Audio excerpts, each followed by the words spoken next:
పెనమలూరు నియోజకవర్గానికి 24 కోట్ల నిధులు కేటాయించడం పట్ల హర్షం వ్యక్తం చేస్తూ బోడే ప్రసాద్ విలేకరుల సమావేశాన్ని నిర్వహించడం జరిగింది. ఈ సందర్భంగా పెనమలూరు ఎమ్మెల్యే బోడే ప్రసాద్ మాట్లాడారు. 2014 నుంచి 2019 వరకు టీడీపీ అధికారంలో ఉండి శాసనసభ్యునిగా పనిచేసినందుకు గర్వపడుతున్నారని తెలియజేశారు. జగన్మోహన్ రెడ్డి అసమర్థ పాలనకు నాంది పలికారని, గ్రామాల అభివృద్ధి కొరకు కనీసం ఆలోచించలేదని తెలిపారు. నిధులు కేటాయించినందుకు పంచాయతీ శాఖ మంత్రి పవన్ కళ్యాణ్ కి, పార్లమెంటు సభ్యులు బాలశౌరికి ప్రత్యేక అభినందనలు తెలిపారు. కార్యక్రమంలో నియోజకవర్గ టీడీపీ నాయకులు, కార్యకర్తలు పాల్గొన్నారు. తెలుగుదేశం పార్టీ అధికారంలో ఉండగా శాసనసభ్యుడిగా ఉండి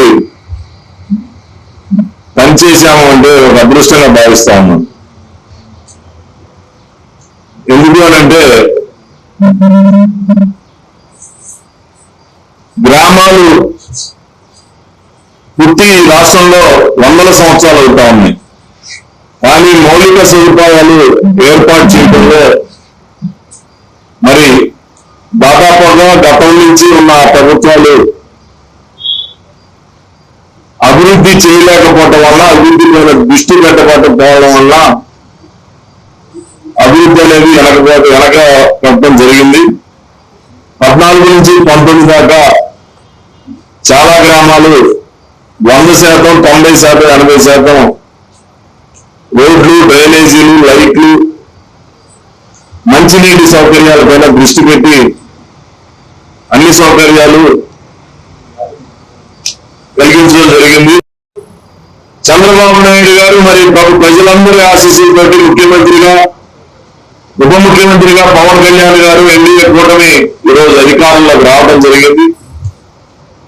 వచ్చిన 2 నెలల కాలంలోనే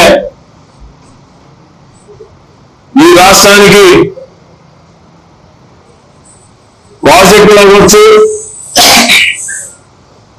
లేకపోతే గతంలో జగన్మోహన్ రెడ్డి హయాంలో వెనక్కి వెళ్ళిపోయిన సమస్యలు అవ్వచ్చు, ఏమైనా కానీ మళ్ళీ తిరిగి మన రాష్ట్రానికి వచ్చే విధంగా ముఖ్యమంత్రి గారు కృషి చేస్తా ఉన్నారు.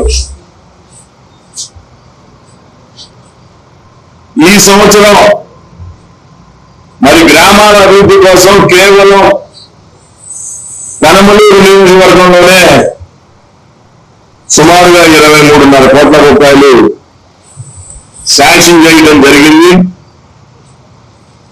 ఆ నిధులు గ్రామాల్లో